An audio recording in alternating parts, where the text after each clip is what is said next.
नमस्कार मित्रों, हिंदी साहित्य समीक्षा चैनल पर आपका स्वागत है।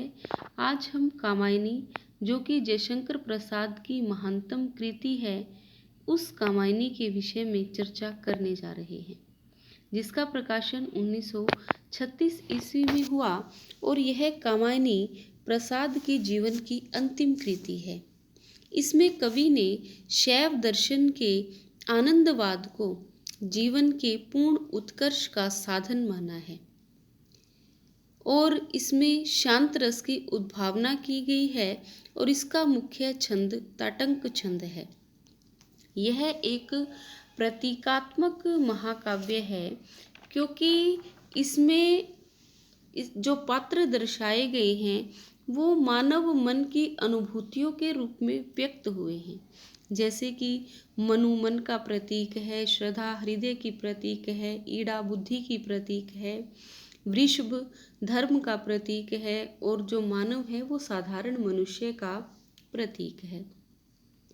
इसमें कुल 15 सर्ग हैं और ये 15 सर्ग जो हैं इनका नामकरण मनोविकारों के आधार पर किया गया है, जैसे कि चिंता सर्ग आशा, श्रद्धा, काम, वासना, लज्जा, कर्म, ईर्ष्या इत्यादि इन मनोविकारों के आधार पर इसका नामकरण किया गया है। और यह जो है प्रसाद के जीवन की ही नहीं बल्कि हिंदी साहित्य की अमूल्य कृति मानी जाती है। अमूल्य, प्रसिद्ध, महत्वपूर्ण कुछ भी हम कह सकते हैं, क्योंकि इस कृति को डॉक्टर नगेंद्र ने हिंदी साहित्य की गौरवशाली उपलब्धि कहा है।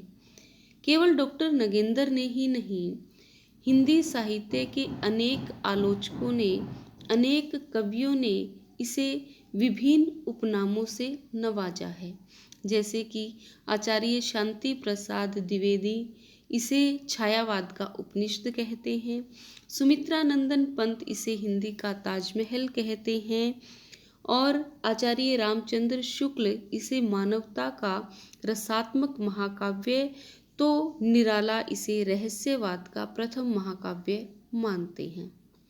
और इस रचना की प्रसिद्धि के कारण, इसके रचना कौशल के कारण ही इसे मांगला प्रसाद पारितोषिक पुरस्कार भी प्राप्त हुआ था। तो कामायनी के 15 सर्गों में से जो अंतिम सर्ग है जिसका नाम आनंद सर्ग है, ये जो सर्ग है ये स्नातक द्वितीय वर्ष के पाठ्यक्रम में सम्मिलित किया गया है और उस आनंद सर्ग की हम व्याख्या करने जा रहे हैं, उसका भावार्थ करने जा रहे हैं।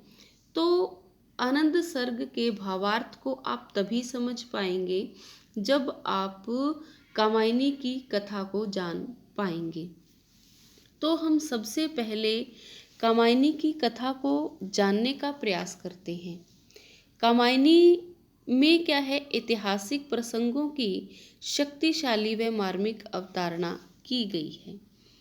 इसका कथानक क्या है, जैसा कि आप सभी जानते हैं कि देव संस्कृति की समाप्ति भीषण जल प्लावन से होती है और इस जल प्लावन में केवल मनु ही शेष बचते हैं। जब जल प्लावन धीरे धीरे समाप्त होने लगता है, जल का प्रलय असर कम होने लगता है, जमीन दिखाई देने लगती है, तो मनु के मन में आशा का संचार होने लगता है।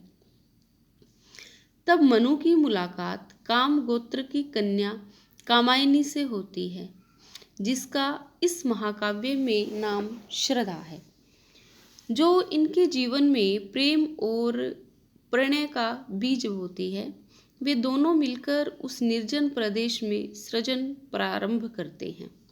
समय बीतने लगता है, धीरे धीरे श्रद्धा अपने भावी शिशु की कल्पना में निमग्न होने लगती है। मनु, जो कि बहुत महत्वाकांक्षी था और हर विषय पर अपना अधिकार समझता था, तो मनु को श्रद्धा की अपने भावी शिशु के प्रति जो इस प्रकार की आकांक्षा थी इस प्रकार उसका जो मन उसकी कल्पना में लगा हुआ था, तो मनु को लगा कि श्रद्धा जो है उसकी उपेक्षा कर रही है, और श्रद्धा का यह भाव मनु को पसंद नहीं आता। मनु नाराज होते हैं, क्षुब्ध होते हैं, और ईर्ष्यावश वे श्रद्धा को छोड़ करके चले जाते हैं।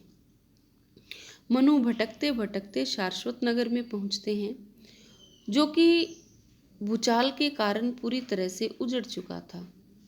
वे शाश्वत नगर की रानी ईड़ा से मिलते हैं, उनकी मुलाकात होती है, और ईड़ा जो है वो मनु से अनुरोध करती है कि वे उनके नगर को व्यवस्थित कर दें।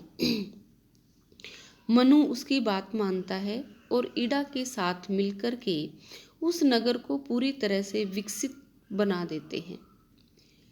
किंतु मनु की जैसी प्रवृत्ति थी कि वह अपनी वासना के प्रभाव के कारण ईड़ा से जबरदस्ती करते हैं। ईड़ा को यह बात पसंद नहीं आती और उस बात से बहुत नाराज होती है, और यह बात अपनी प्रजा से जाकर के कह देती है। ईड़ा की प्रजा जो है वो आसुरी और किलात के साथ मिलकर मनु पर हमला कर देती है। मनु और ईड़ा और उसकी प्रजा में भयंकर युद्ध होता है, और युद्ध में मनु घायल होकर के मरणासन अवस्था में पहुंच जाते हैं। इधर से श्रद्धा अपने किशोर पुत्र मानव को साथ लेकर मनु की खोज में भटक रही है। भटकते भटकते वह उस स्थान पर पहुंचती है जहां मनु मरणासन अवस्था में पड़े हुए हैं। श्रद्धा उन्हें इस हालत में देखकर बहुत दुखी होती है और फिर एक गीत गाती है, और इस गीत के असर से मनु की बेहोशी टूट जाती है और उनको होश आ जाता है।